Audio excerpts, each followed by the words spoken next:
শাসক, শ্রেষ্ঠ আদর্শের প্রতীক আমাদের প্রিয় নবী মুহাম্মদ সাল্লাল্লাহু আলাইহি ওয়াসাল্লামের প্রতি, তার আসহাবে কেরাম, আহলে বাইত এবং শেষ দিবস পর্যন্ত তার একনিষ্ঠ অনুসারীদের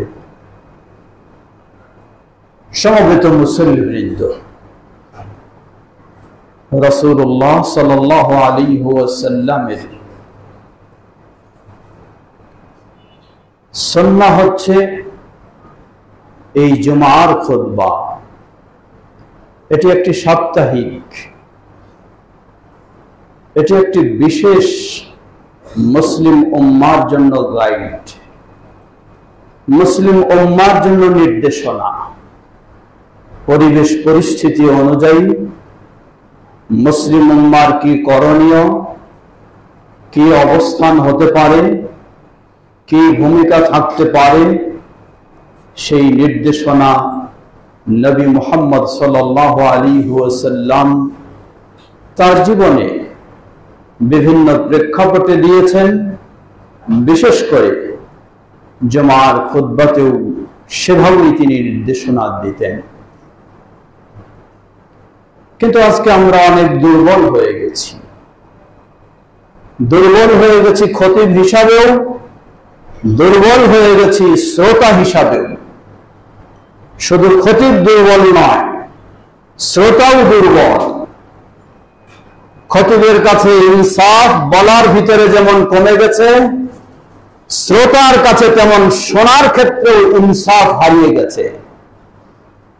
খতিবের কথাটা যদি আমার মতো মনে হয়, আমি শ্রোতা হিসাবে খুব খুশি হব, কিন্তু খতিবের কথাটা যদি আমার বিপক্ষে চলে যায়, আমি শ্রোতা হিসাবে খুব ব্যথিত হব, অথবা বিরক্ত বোধ অনুভব করব, অথবা মেনে নিতে পারবো না, অথবা ধৈর্য না ধরে বাইরে দূরের কথা মসজিদে দাঁড়িয়ে প্রতিবাদ শুরু করব। এ হচ্ছে আমাদের শ্রোতাদের অবস্থা, মুসল্লিদের অবস্থা। মুসল্লিদের অবস্থা যেমন পরিবর্তন হয়ে গেছে, ঠিক তেমনি ভাবে খতিবরা তাদের অবস্থানটাও ইচ্ছায় অনিচ্ছায় পরিবর্তন হয়ে গেছে।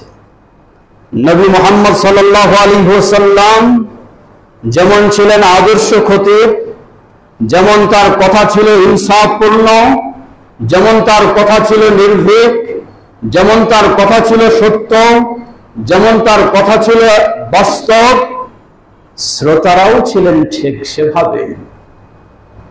যা বের হয়েছে মুহাম্মদ সাল্লাল্লাহু আলাইহি ওয়াসাল্লামের মুখ দিয়ে, তার সামনে কোন শ্রোতা নিজের মন মতো হলে মেনে নিয়েছেন, না হলে মেনে নেননি, এই শ্রোতা তার সামনে ছিলেন না।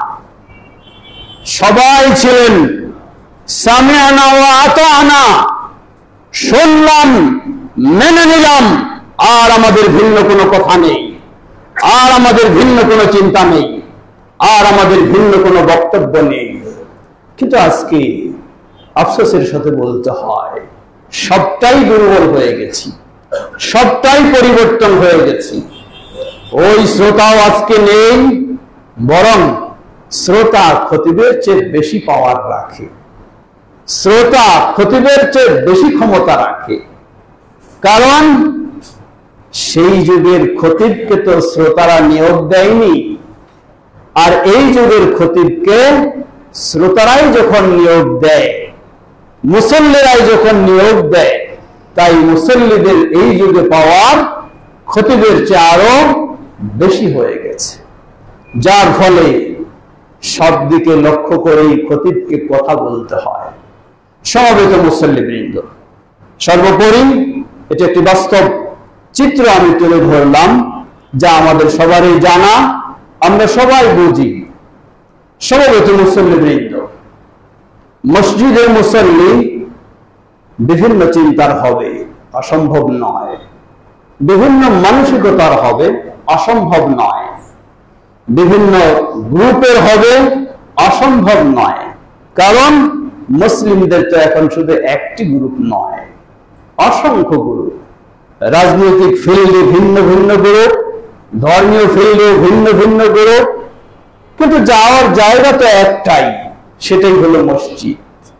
যার ফলে শ্রোতাদের মাঝে, মুসল্লিদের মাঝে বিভিন্ন জন বিভিন্ন রকম থাকতে পারেন।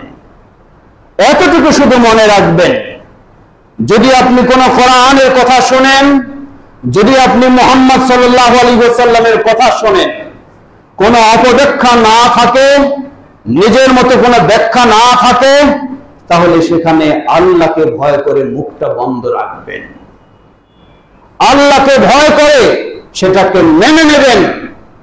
না হলে দুনিয়ার জীবনেও অশান্তি, আখিরাতের জীবনে তো অশান্তি যা বলার অপেক্ষা রাখে না। আল্লাহ আমাদের সকলকে কোরআন এবং সুন্নাহর প্রতি সেই আনুগত্য প্রদর্শন করার তৌফিক দান করুন।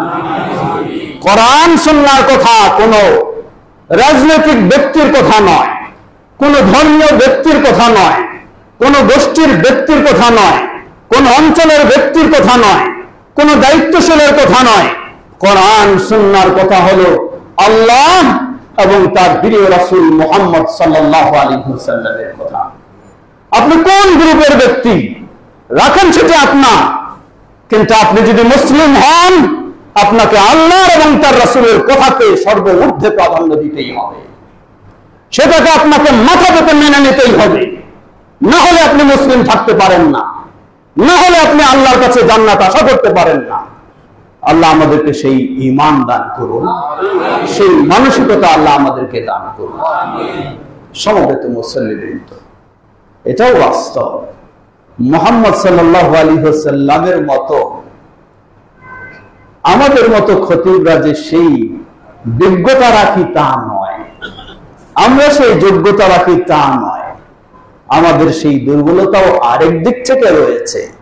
কোন জায়গায় কোন কথা বলা চলে না সেটাও হয়তো অনেক সময় আমরা বলে ফেলি, কোন জায়গায় কোন কথা বলা প্রয়োজন সেটাও হয়তো আমরা অনেক সময় বুঝি না। সেই বিজ্ঞতা ছিল নবী মুহাম্মদ সাল্লাল্লাহু আলাইহি ওয়াসাল্লামের, নেই সেই বিজ্ঞতা আমাদের মতো দুর্বল মানুষদের। এটাও একটি আমাদের ত্রুটি। সর্বোপরি ফাত্তাকুল্লাহা মাসতাতা'তুম, সাধ্য অনুযায়ী তোমরা আল্লাহকে ভয় করে চলো, সাধ্য অনুযায়ী আল্লাহকে মেনে চলো, সাধ্য অনুযায়ী আল্লাহর আনুগত্য করো। সে বিষয়টি সবাইকে চেষ্টা করতে হবে। আল্লাহ আমাদের সে তৌফিক দান করুন। সমবেত মুসল্লিবৃন্দ, বাইরে বৃষ্টি, মসজিদে সংকুলান হচ্ছে না। ওপরে যদি জায়গা থেকে থাকে সেখানে যাবেন, না থাকলে পূর্ব দিকে মাদ্রাসার যে ভবন রয়েছে সেখানেও সালাতের ব্যবস্থা রয়েছে। অতএব বাইরে কেউ থাকলে ওপরে ভরে গেলে, নতুন কেউ আসলে তাদেরকে জানিয়ে দিবেন এখানে জায়গা নেই, পিছনের ভবনে তারা যাবেন, সেখানেও ব্যবস্থা রয়েছে। সমবেত মুসল্লিবৃন্দ, সত্যি একটি কঠিন পরিস্থিতি আমরা অতিবাহিত করছি।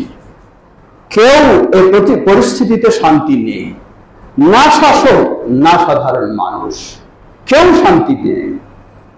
আমরা এই দেশের মানুষ, এই দেশের নাগরিক, আমাদের সকলেরই দায়িত্ব, সকলেরই কর্তব্য শান্তি শৃঙ্খলা কিভাবে ফিরে আসে সেই পথেই আমাদের অগ্রসর হওয়া সকলেরই নৈতিক দায়িত্ব, সকলেরই ঈমানি দায়িত্ব, সকলেরই এদেশের একজন অধিবাসী হিসাবে, নাগরিক হিসাবে সকলেরই সে দায়িত্ব। অবশ্যই সেই ভূমিকা আপনাকে সাধ্য অনুযায়ী রাখতে হবে। আল্লাহ আমাদের সকলকে সেই শান্তির পথে চলার তৌফিক দান করুন। আমাদের এই ক্ষুদ্র ভূখণ্ডে আল্লাহ, এই মুসলিম অধ্যুষিত ভূখণ্ডে আল্লাহ আমাদেরকে শান্তি শৃঙ্খলার মাঝে থাকার তৌফিক দান করুন, যেন ইসলামের আলোকে শান্তির সাথে আমরা দুনিয়ার জীবন অতিবাহিত করে জান্নাতের পথে এগিয়ে যেতে পারি। আল্লাহ সেই তৌফিক আমাদেরকে দান করুন। সেজন্য এইভাবে এই দেশটিকে আল্লাহ কবুল করে নিন। সমবেত মুসল্লিবৃন্দ, শান্তি সকলে চাই, শৃঙ্খলা সকলে চাই, কারোই দ্বিমত থাকার কথা নয়। কিন্তু শান্তি শৃঙ্খলার কি কর্মসূচি আমি বাস্তবায়ন করি? শান্তি শৃঙ্খলার পথ কি আমি ধরেছি, না আমি অশান্তির পথেই চলছি? একটু ভেবে দেখতে হবে। মনে রাখবেন, ইসলামের কথা কোন নির্দিষ্ট ভূখণ্ডকে কেন্দ্র করে নয়, কোন নির্দিষ্ট সময়কে কেন্দ্র করে নয়। মুহাম্মদ সাল্লাল্লাহু আলাইহি ওয়াসাল্লাম যে শরিয়া নিয়ে এসেছেন, সেই শরিয়া হলো গোটা পৃথিবীর সকল ভূখণ্ডের জন্য। আরব অনারব, শ্বেতাঙ্গ কৃষ্ণাঙ্গ কোন ভেদাভেদ নেই, সকল মানব জাতির জন্য এই শরিয়া। 1400 বছর আগের জন্য আর 1400 বছর পরের জন্য নয়, এমনটি নয়। নবী মুহাম্মদ সাল্লাল্লাহু আলাইহি ওয়াসাল্লামের শরিয়া সেই নবুয়তের শুরু থেকে কিয়ামত পর্যন্ত সকল সময়ের জন্য, সকল পরিবেশের জন্য মুহাম্মদ সাল্লাল্লাহু আলাইহি ওয়াসাল্লামের এই শান্তির নীতি সকল পরিবেশের জন্য উপযোগী। সুবহানাল্লাহ। কিন্তু আমরা সেটি মানি না, আমরা সেটি মানতে চাই না, শাসক হিসাবেও মানতে চাই না, সাধারণ জনগণ হিসাবেও মানতে চাই না। সবাই নিজের টার্গেট মতো চলতে চায়। সবাই যদি নিজের টার্গেট মতো চলতে চায়, জনগণ আন্দোলন করতে চায় নিজের টার্গেট মতো, শাসক দমন করতে চায় নিজের টার্গেট মতো, তাহলে তো কোনোদিনই শান্তি আশা করা যায় না। শান্তির পথ তো হলো ইসলাম। জনগণ কিভাবে তাদের দাবি আদায় করবে, ইসলাম তাও বলে দিয়েছে। আপনি সে পথে ফিরে আসুন। শাসক কিভাবে দেশকে শান্তিতে রাখবে, শাসক কিভাবে দেশকে শৃঙ্খলা রাখবে, তাও ইসলাম বলে দিয়েছে। আপনি সেই পথে ফিরে আসুন। আল্লাহর কসম করে বলছি, অবশ্যই আপনি দুনিয়ার জীবনে এই বাংলার বুকে আপনি শান্তি লাভ করবেন ইনশাআল্লাহ। কিন্তু ফিরে আসতে হবে শান্তির পথে। নিজের প্রবৃত্তির পথে ফিরে আসলে, সেই প্রবৃত্তির পথ অবলম্বন করলে তো আপনি কোনোদিন শান্তি পেতে পারেন না। নিজের টার্গেট আপনি বাস্তবায়নের জন্য অগ্রসর হবেন আর শান্তি খুঁজবেন, তা তো হতে পারে না। সুতরাং আমাদের সকলের এই দায়িত্ব, শুধু শাসক বলবো না, শাসকের যেমন দায়িত্ব রয়েছে, আপনি একজন নাগরিক হিসেবে আপনার দায়িত্ব রয়েছে, আপনি দেশের একজন মানুষ হিসেবে আপনার দায়িত্ব রয়েছে। সবাইকে আমাদের সেই শান্তির বাণী মেনে নিয়ে সেই শান্তির পথে আমাদেরকে অগ্রসর হতে হবে। তাহলে নিশ্চিত আমরা শান্তি পাবো ইনশাআল্লাহ। হতে পারে ক্ষণিকের এই দুনিয়ায় আপনি চেষ্টা করেছেন, অপরজন চেষ্টা করেনি, আপনি মেনে নিয়েছেন, অপরজন মেনে নেয়নি।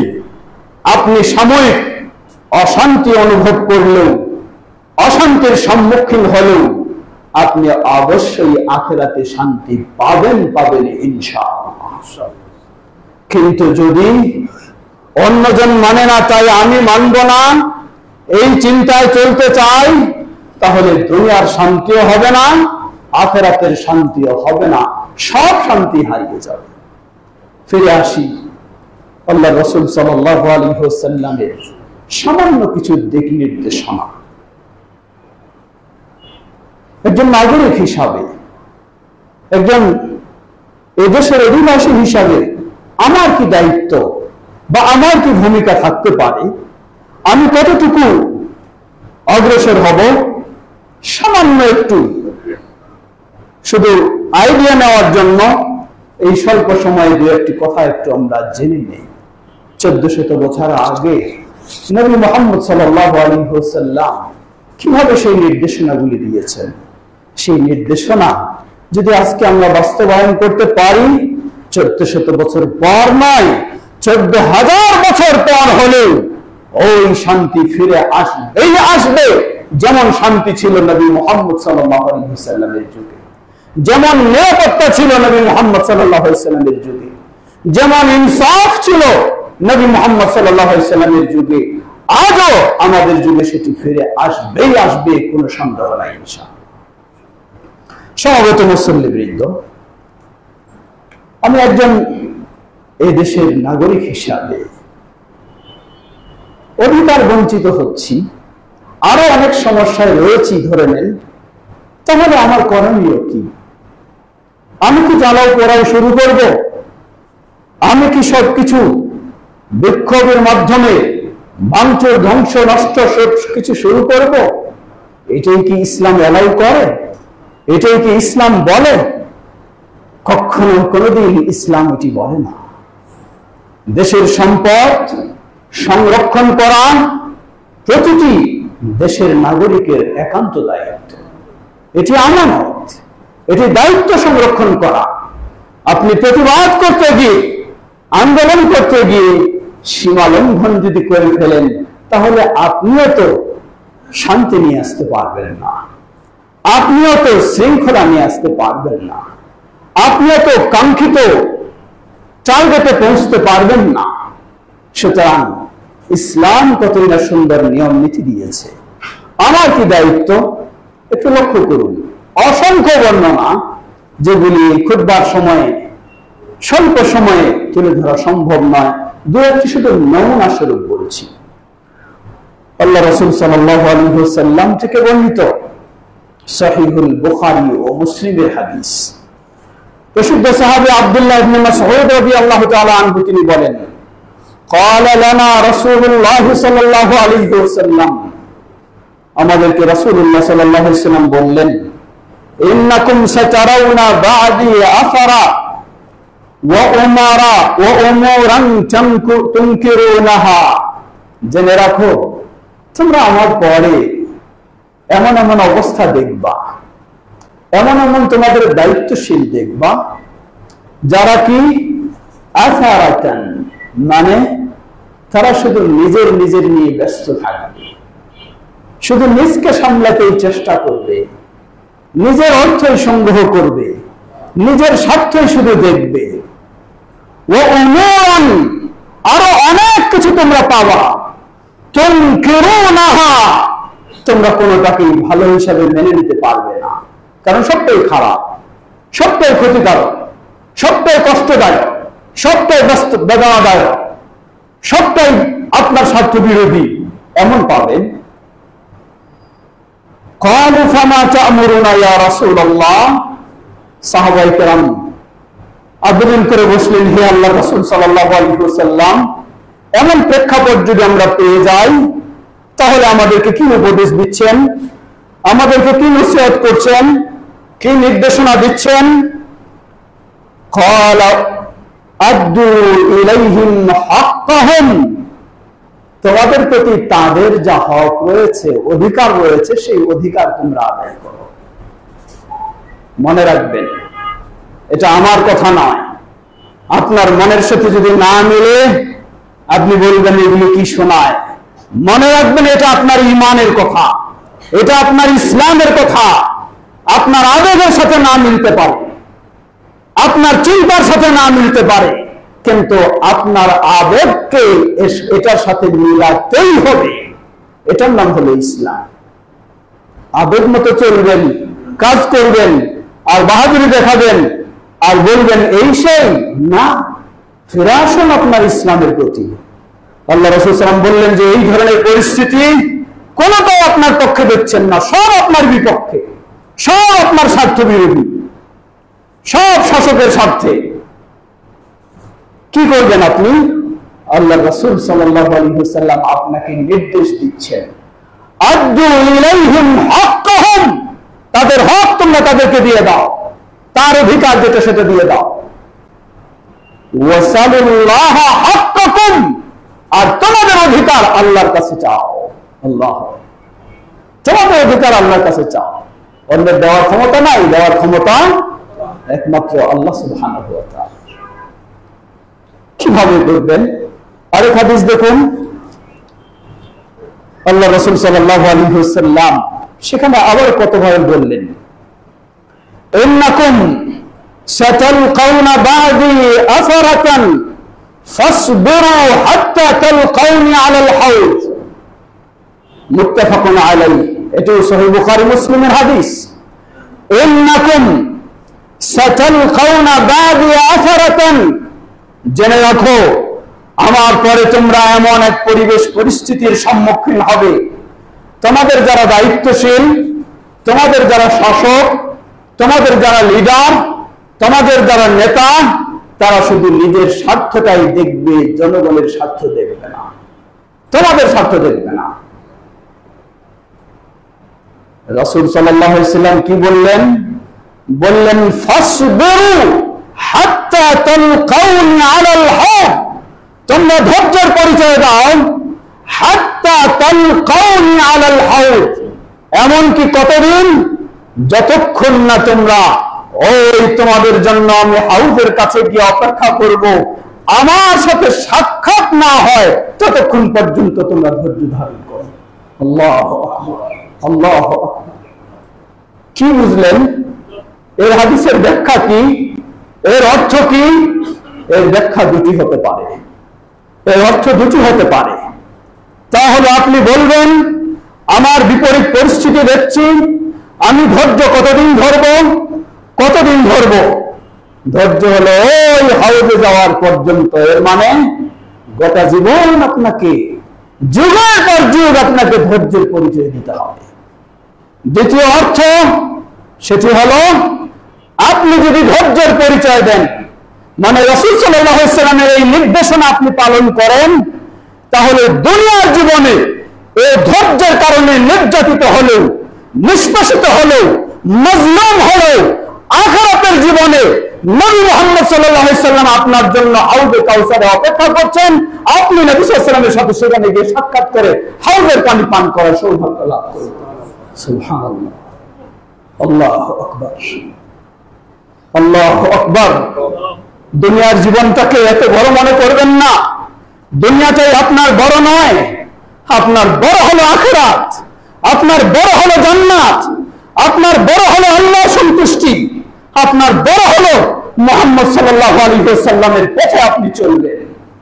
এটা আমার কথা নয়, মুহাম্মদ সাল্লাল্লাহু আলাইহি ওয়াসাল্লামের নির্দেশ। হাদিস সহিহ বুখারী মুসলিমের। হয়তো বলবেন আরো তো বহু হাদিস রয়েছে, প্রতিবাদের হাদিস রয়েছে, তর্কের হাদিস রয়েছে, যুদ্ধের হাদিস রয়েছে, আপনি সেগুলি বলছেন না, শুধু এটি আমাদেরকে বলছেন। জবাব, আপনি পরিবেশ পরিস্থিতি একটু ভেবে দেখুন, আপনি কতটুকু লাভবান হতে পেরেছেন, আপনি কতটুকু উপকৃত হয়েছেন, একটু ভাবার চেষ্টা করুন। রক্তপাতকে বন্ধ করার জন্য ইসলাম এই বিধানে দিয়েছেন। প্রয়োজনে আপনার মাল কেড়ে নিতে পারে, প্রয়োজনে আপনার পিঠে বাড়ি মারতে পারে, তবু আপনাকে ইসলাম ধৈর্যের পরিচয় দিতে বলেছে। কেন? বৃহৎ স্বার্থের জন্য। ইসলাম ক্ষুদ্র স্বার্থকে চিন্তা করে কথা বলেনি, ক্ষুদ্র স্বার্থকে চিন্তা করে ইসলাম বিধান দেয়নি। ইসলাম বৃহৎ স্বার্থের দিকে লক্ষ্য করেই সেই সব বিধানগুলি দিয়েছে। যে বিধানগুলি আগে বলেছি সেটি হলো এ যুগের জন্য, 1400 বছর পরের জন্য। আরো যদি কঠিন পরিবেশ পরিস্থিতি এসে যায়, ওই পরিবেশ পরিস্থিতির জন্য হলো এই বিধানগুলি, শান্তি নিয়ে আসার বিধান। সুতরাং বিষয়গুলিকে ভিন্ন বুঝে উড়িয়ে দেবেন না। আল্লাহ আমাদের বোঝার তৌফিক দান করুন। ফিরে আসি, রাসূল সাল্লাল্লাহু আলাইহি ওয়াসাল্লাম আবার কি বললেন? আন ওয়াইল ইবনে হুজর রাদিয়াল্লাহু তাআলা আনহু قال سأل سلمة بن يزيد الجعفي رسول الله صلى الله عليه وسلم فقال يا نبي الله أرأيت إن قامت علينا أمراء يسألون حقهم ويمنعون حقنا فما تأمرنا। লক্ষ্য করুন আপনার প্রেক্ষাপট আর এই হাদিস 1400 বছর আগে, বুঝবেন যে আপনি যে জিনিসটা অনুভব করছেন ওই পরিস্থিতিটাই প্রশ্ন করা হয়েছে।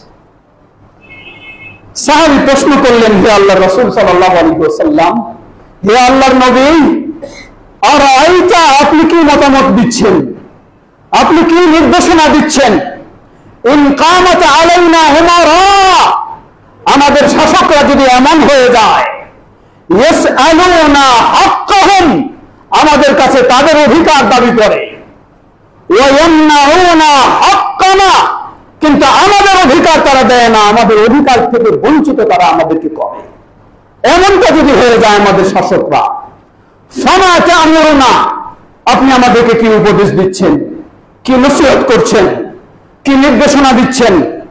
ক্বালা ইসমাউ ওয়া আতিউ, বললেন তোমরা, তারা তাদের হক চায়, তোমাদের হক দিচ্ছে না, এরপরেও তোমরা এটা মেনে নাও, তাদের কথা শৃঙ্খলা মেনে নাও।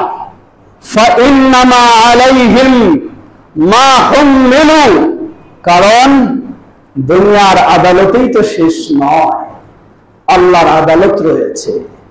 তাদের যা দায়িত্ব, সে দায়িত্ব যদি পালন না করে তারা জবাবদিহির সম্মুখীন হবে আল্লাহর আদালতে।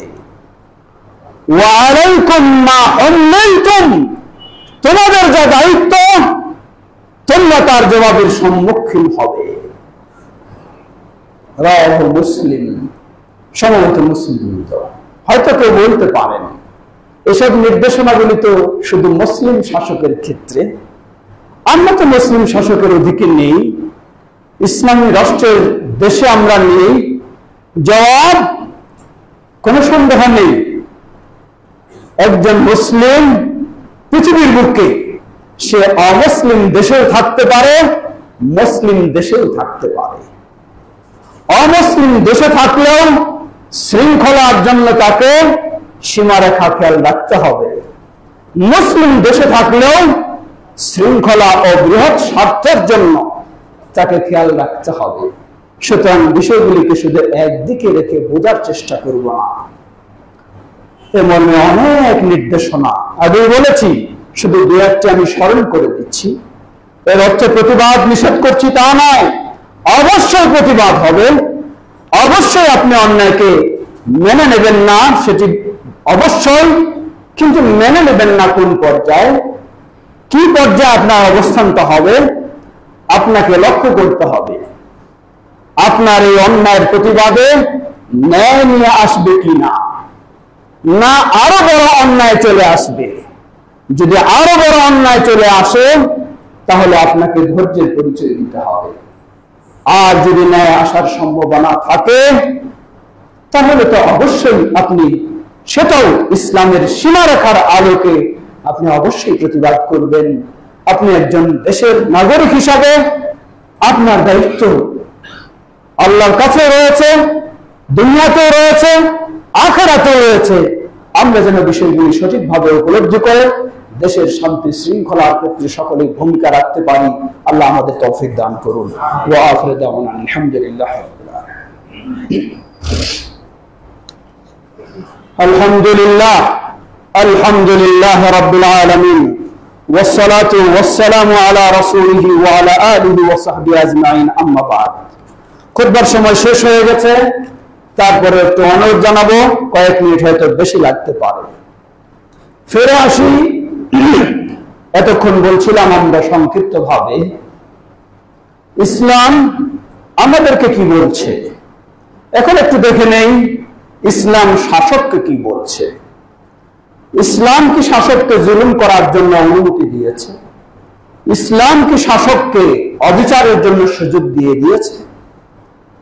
আমাকে ধৈর্যের ইসলাম পরিচয়, ধৈর্যের নির্দেশনা দিয়েছে, কিন্তু ইসলাম কি শাসককে নির্যাতন জুলুম চালানোরই অনুমতি দিয়েছে? কখনোই তো ইসলাম অশান্তির সুযোগ কাউকে দিতে পারে না। ইসলাম কখনো বেইনসাফের সুযোগ কাউকে দিবে না। ইসলাম সকলকেই ইনসাফের পথ দেখায়, সকলকেই শান্তির পথ দেখায়। নাগরিককে যেমন শান্তির পথে চলতে হবে নির্দেশ ইসলাম দিয়েছে, শাসককে তেমনি ভাবে ইসলাম নির্দেশ দিয়েছে শান্তির পথে চলতে হবে। যদি শাসক সেই ইনসাফের ব্যবস্থা নেন, সুবহানাল্লাহ, শাসকের জন্য কত বিশাল প্রতিদান।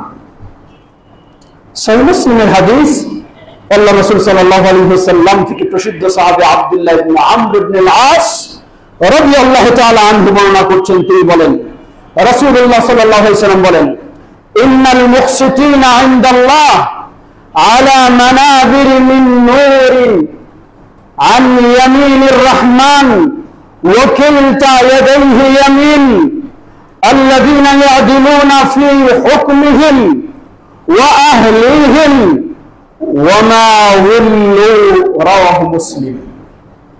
ভালো করে শুনবেন। আল্লাহ রাসূল সাল্লাল্লাহু আলাইহি ওয়াসাল্লাম বললেন, ইন্নাল মুকসিতিনা ইনদাল্লাহ, দুনিয়ার জীবনে যে দায়িত্বশীল, যেই শাসক, যেই লিডার, যেই নেতা হতে পারেন, তিনি একটা দেশের লিডার, হতে পারেন তিনি একটা পরিবারের লিডার, হতে পারেন তিনি আরেকটি ক্ষুদ্র সমাজের লিডার, যেই স্তরই হোক, যারা ইনসাফের সাথে দায়িত্ব পালন করবে, ন্যায় নিষ্ঠার সাথে দায়িত্ব পালন করবে, অবশ্যই তাকে মুসলিম হতে হবে।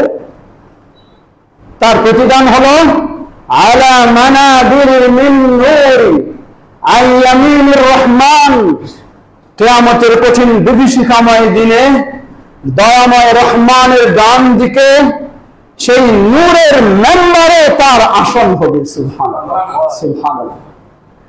নূরের মেম্বারে সুউচ্চ আসন হবে কিয়ামতের মাঠে, যদি ইনসাফবান ন্যায় নীতিবান মুসলিম শাসক হয়ে থাকে। সুবহানাল্লাহ। কিসের ইনসাফ? আল্লাযীনা ইয়াদিলুনা ফি হুকমিহিম, যারা তাদের শাসন কার্যে ইনসাফের পরিচয় দিবে, ওয়া আহলিহিম, যারা তাদের পরিবারেও ইনসাফের পরিচয় দিবে। এজন্য বলেছিলাম, শাসক শুধু রাষ্ট্রের শাসক যিনি, তিনি শুধু নন, ইসলাম সব দায়িত্বশীলকে বলেছে। রাষ্ট্র পরিচালনায় শাসন কার্যেও যেমন ইনসাফের দায়িত্ব পালন, ইনসাফের পরিচয় দেবেন, ওয়া আহলিহিম, যারা পরিবারের শাসক, তিনি পরিবারেও ইনসাফের পরিচয় দিবেন। মানে কি? কয়েক ছেলে আপনার, এক ছেলেকে বেশ সম্পদ বেশি দিলেন, আর ছেলেকে কম দিলেন, আপনি ইনসাফের কাজ করেন। রাসূল সাল্লাল্লাহু আলাইহি ওয়াসাল্লামের কাছে সাহাবী আসলেন, বললেন, হে আল্লাহ রাসূল সাল্লাল্লাহু আলাইহি ওয়াসাল্লাম, আমার এই কৃতদাসটা আমার এই ছেলেকে দিতে চাই। রাসূল সাল্লাল্লাহু আলাইহি ওয়াসাল্লাম জিজ্ঞাসা করলেন, তোমার কি আরো সন্তান আছে? বললেন, হ্যাঁ আছে। বললেন, তাদেরকেও কি দিচ্ছ? বললেন, না। বললেন, ফাআদিল ফীহিম, তুমি তোমার সন্তানদের মাঝে ইনসাফ করো। এই হাদিস তার জন্য। পরিবারের আপনি একজন, আপনার একাধিক স্ত্রী রয়েছে, সেখানে আপনাকে ইনসাফ করতে হবে। একাধিক সন্তান, সেখানে আপনার ইনসাফ।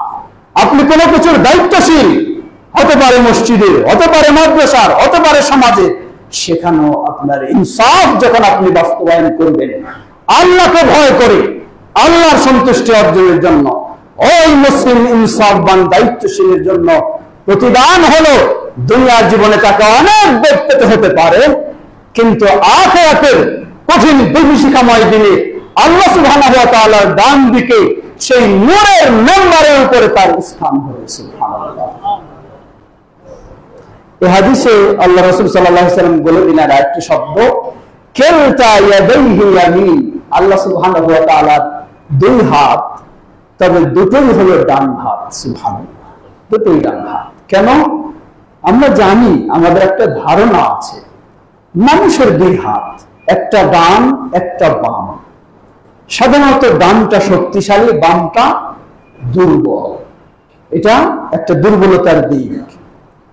মানুষ এই কল্পনাটা যখন মনে করে, জানে কোরআন বলতেছে, সুন্নাহ বলছে আল্লাহর দুই হাত রয়েছে, মানুষ তখন এই ধারণাটাও রাখতে পারে যে আল্লাহরও তাহলে একটা ডান আর একটা বাম, আর ডানটা শক্তিশালী, বামটা দুর্বল। এই কল্পনাটা মানুষের ব্রেনে এসে যেতে পারে।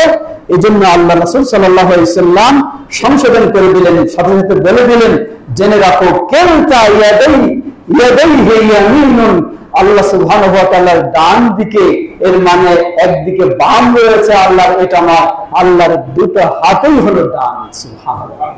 এটি আকীদার একটি গুরুত্বপূর্ণ বিষয়। ফিরে আসি, আল্লাহ রাসূল সাল্লাল্লাহু আলাইহি ওয়াসাল্লাম কি বলেন।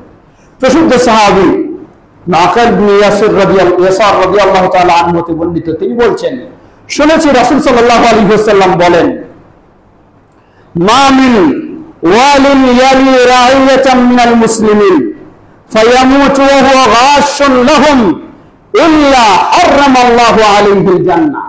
যেমন প্রতিদান তেমন শাস্তি লক্ষ্য করুন। মা মিন ওয়ালি ইয়ালি রাইয়াতাল মুসলিমিন, কোন যদি ওয়ালি হয়, কোন যদি লিডার হয়, কোন যদি শাসক হয় মুসলিমদের, ফায়ামুতু ওয়া হুয়া গাশুন লাহুম, সে মুসলিমদের সাথে প্রতারণা করে মৃত্যুবরণ যদি করে থাকে, ইল্লা হারামাল্লাহু আলাইহিল জান্নাহ, আল্লাহ রাব্বুল আলামিন তার জন্য জান্নাতকে হারাম করে দেবেন, জান্নাতকে হারাম করে দেবেন। আপনি যদি মুসলিম হন, জান্নাতের যদি আপনার চিন্তা থাকে, তাহলে আপনার অধীনস্থ মানুষদের প্রতি অবশ্যই ইনসাফ করতে হবে।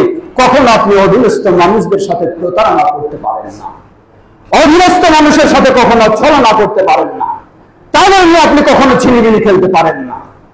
হয়তো দুনিয়া পার পেয়ে যাবেন, কিন্তু জান্নাত আপনার জন্য আল্লাহ হারাম করে দেবেন। মুত্তাফাকুন আলাইহি।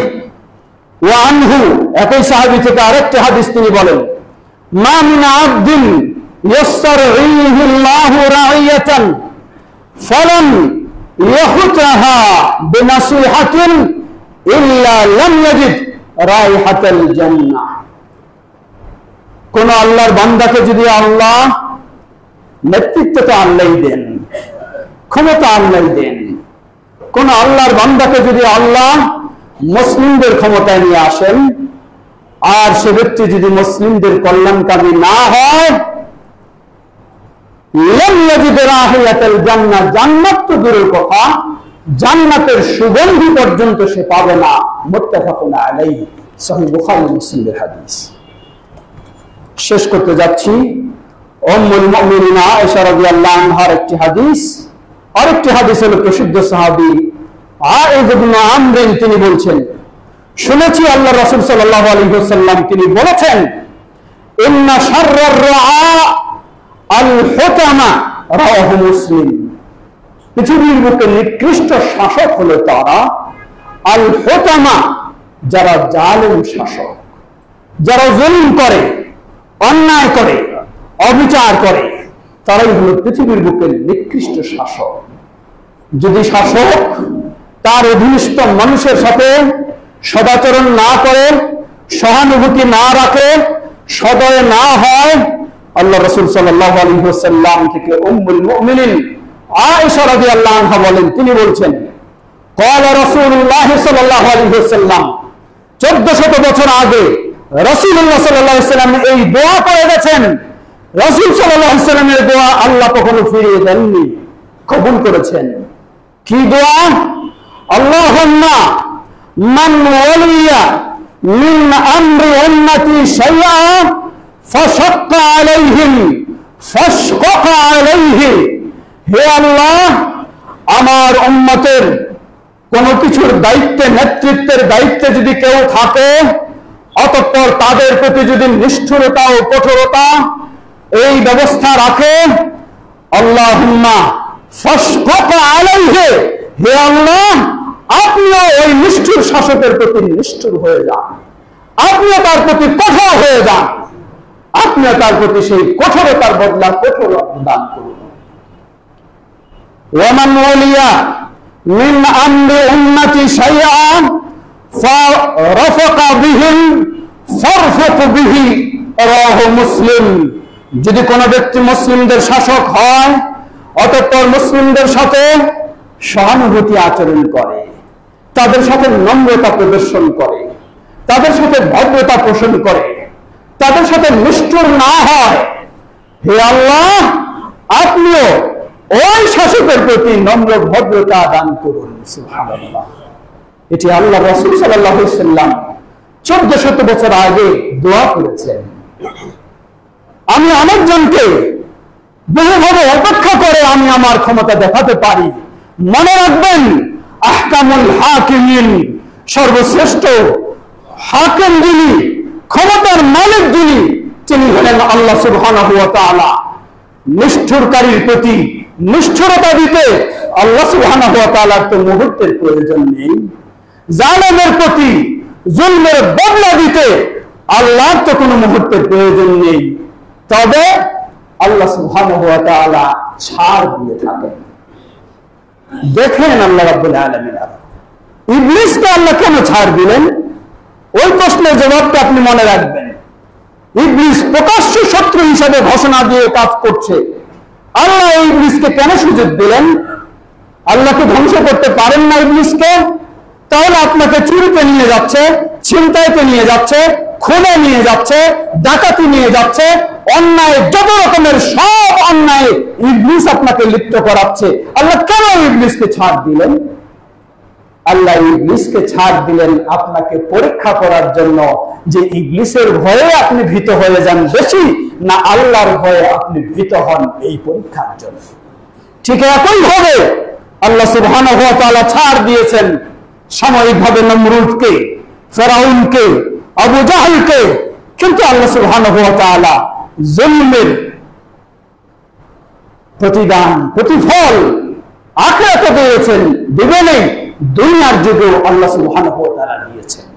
সমবেত মুসলিমবৃন্দ, সুতরাং আমাদের প্রিয় দেশ, এই মুসলিম অধ্যুষিত বাংলাদেশ, আমাদের প্রতিটি নাগরিকের দায়িত্ব হলো এই দেশে শান্তির পথে আমাদেরকে অগ্রসর হওয়া। সকলকেই যে যে অবস্থানে ভূমিকা যার পক্ষে সম্ভব রয়েছে, তবে মনে রাখতে হবে, আগে যে কথাগুলি বলেছি, প্রবৃত্তির চিন্তায় শান্তির পথে অগ্রসর হয়ে অশান্তি সৃষ্টি করা কখনো শান্তি নিয়ে আসতে পারে না। সেই শান্তির পথ আপনাকে দিয়েছে ইসলাম, সেই ইসলামের প্রতি ফিরে আসি, সেই ইসলামের পথ দিয়ে আমরা শান্তির পথে অগ্রসর হওয়ার চেষ্টা করি। আল্লাহ আমাদের সকলকে সে তৌফিক দান করুন। ইবাদাল্লাহ রাহিমাকুমুল্লাহ, ইন্নাল্লাহা ক্বাদ আমারাকুম আন তুসাল্লু আলা নাবিয়িকুম, আল্লাহুম্মা সাল্লি আলা মুহাম্মাদ ওয়া আলা আলি মুহাম্মাদ কামা সাল্লাইতা আলা ইব্রাহিম ওয়া আলা আলি ইব্রাহিম ইন্নাকা হামিদুম মাজিদ। আল্লাহুম্মা বারিক আলা মুহাম্মাদ ওয়া আলা আলি মুহাম্মাদ কামা বারাকতা আলা ইব্রাহিম وعلى آل إبراهيم إنك حميد مجيد. اللهم ارض عن الخلفاء الراشدين وعن سائر أصحاب نبيك الكريم. اللهم